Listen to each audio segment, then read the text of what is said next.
Cochinita Pibil means buried pork. Traditionally, this dish is cooked underground, and so cochinita means pork and pibil means buried in Mayan.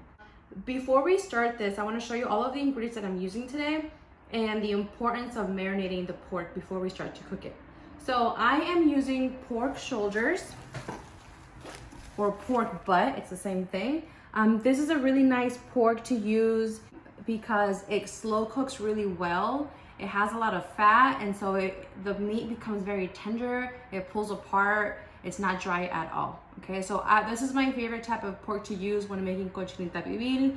If I make pozole, it's good for tamales. It's good for so many dishes. I am also using banana leaves, and you can usually find these in any Latin American store. They typically keep them in the freezer aisles. For the marinade, it is very important that you have your staple ingredient of achiote. Achiote can come in many different forms, but I normally get the paste, and it doesn't really matter what brand you get. As far as spices, we have marjoram, we have oregano, we have cloves, black peppercorns, a little bit of cinnamon, and cumin. We also have a couple of bay leaves that we will use at the end. You only need a small pinch of each of these ingredients. It's not necessary that you go and measure it. It's really to your liking.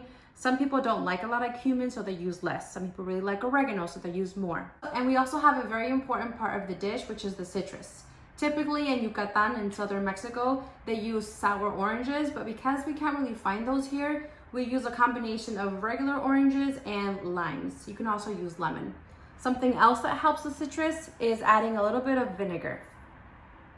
In addition to that, we have a lot of garlic cloves. I have about 8 there, about half of a white onion, and yes, that is 1 habanero. You can leave the habanero out if you don't like too spicy, but I am going to add it today to add it that extra kick. So let's go ahead and get started on making the marinade. A lot of the recipes that I've seen don't use this step. They don't toast their spices, but I'm going to do that a little bit because toasting them really amps up the aroma of them and the flavor. So I'm going to start by toasting a little bit of all of my cinnamon. I'm going to toast my peppercorn and my cloves, my cumin, and that's it. I'm not going to toast my oregano or the marjoram. And so I just want to pass these just for maybe a minute and a half. But as I start to warm up and toast up, you're going to notice that the aroma is going to start to flare into your nostrils, and you're going to realize that this was a very important step. So this is how I'm making my recipe a little different. Now I'm going to blend all of my spices together in my coffee blender because my regular blender is not going to do a very good job of blending them together.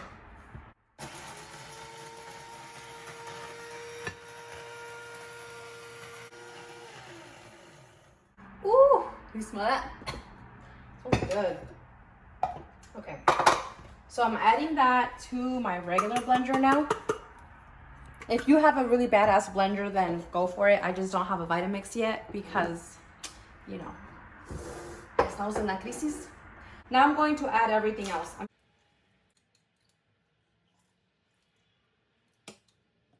I'm also going to add my salt to the marinade, and that's going to be salt to taste. And then last but not least, we're going to use the achiote. Very strong in color, as you can see here. So you can use gloves, but you should be fine after a couple of washes. Look how beautiful and soft that is. And it smells amazing. And now I'm going to go ahead and blend.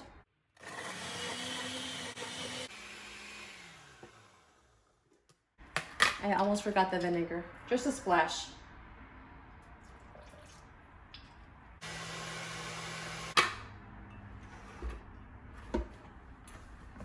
This is how it looks. This is, yes, it's raw, but you can still taste it and see if you feel like it's missing anything. Whoa.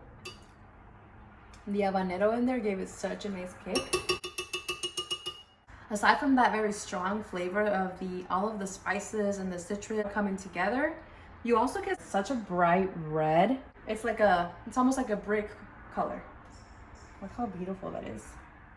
I just love how well all of the ingredients work together. So now that we have our marinade, we want to prepare our banana leaves. Usually when you buy them at the store, they're obviously raw. We do need to pass them through the fire a little bit. And I'm going to show you how they change in color. I'll just show you a small sample, but I am going to do the rest of them outside of the camera. So if I put them directly on here, you see how glossy they start to become? And I just want to pass it really fast. As soon as they're that glossy color, then you can remove them. If you don't have banana leaves, if you can't find them, or if you don't want to use them, you don't have to. I've made Cochinita Pibil in the past without banana leaves, but I know that it's a very traditional part of the process, and so I'm going to include it in this video. But again, you're still going to get a great flavor even without them. I'm going to use about 4 pounds of pork shoulder, and I'm just going to cut them into smaller pieces. And I will keep all of this fat. This fat helps the meat get so much more flavor, and it also makes it very tender. If you're on a diet that day, just skip breakfast, have a salad for lunch, and have your calories at dinner. So the banana leaves, it doesn't matter which way you use them. We're going to line our pan with them.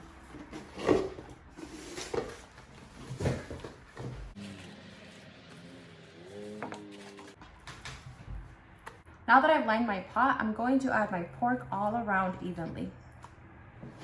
And as I do that, I'm going to start adding my achiote marinade. And you want to massage it into the pork, make sure that it's all coated evenly.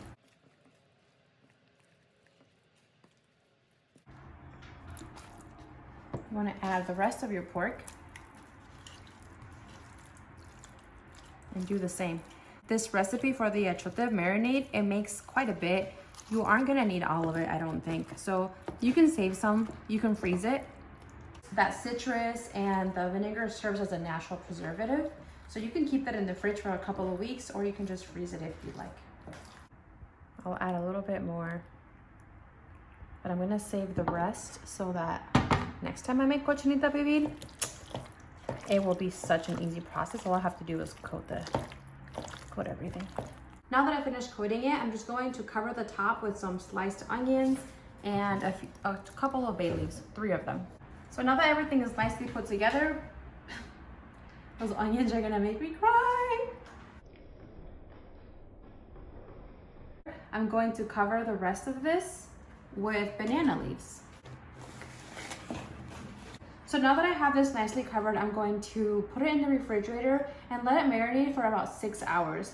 Ideally, if you let it marinate even overnight or for a full day, you're going to get a better result, but 6 hours, 4 to 6 hours should do.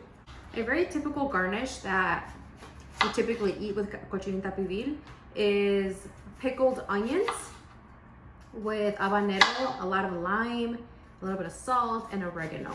So I'm gonna show you how that is done. Ideally, you want to have your red onions thinly sliced. You want to cover that in lime. And I'm probably going to use about 3 or 4 large limes. And I'm going to also use a splash of vinegar. We're going to add a little bit of oregano just for a little extra flavor, as much as you like. You want to add salt. Again, as much as you would like. And you're going to add your habaneros. Honestly, the flavor of habanero is it's not just spicy, but it's also really tasty.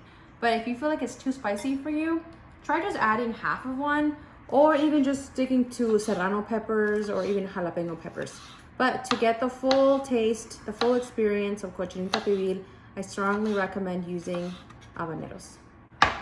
Don't forget a splash of vinegar. I use maybe less than a tablespoon.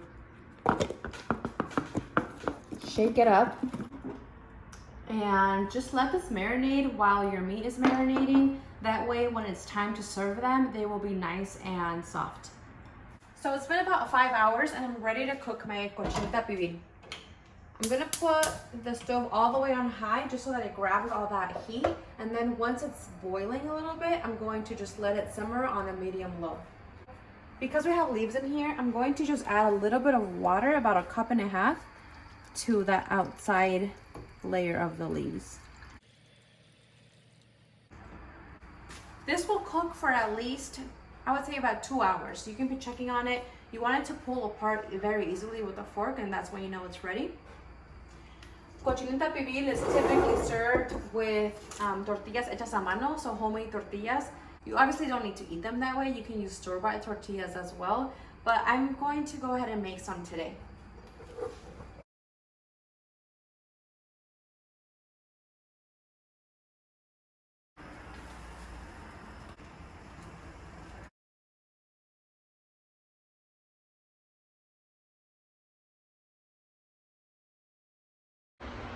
So I think this is about done. I'm going to check how it feels.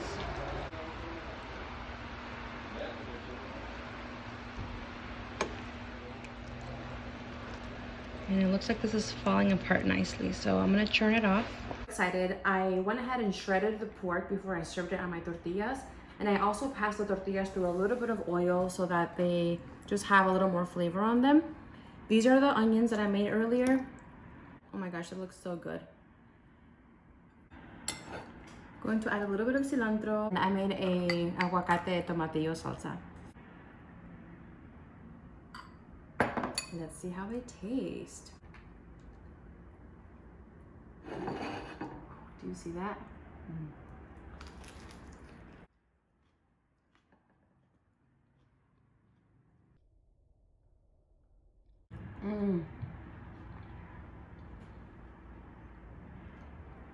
So good. The pork is tender, so soft. These onions, you can't go without them. So this is the final result.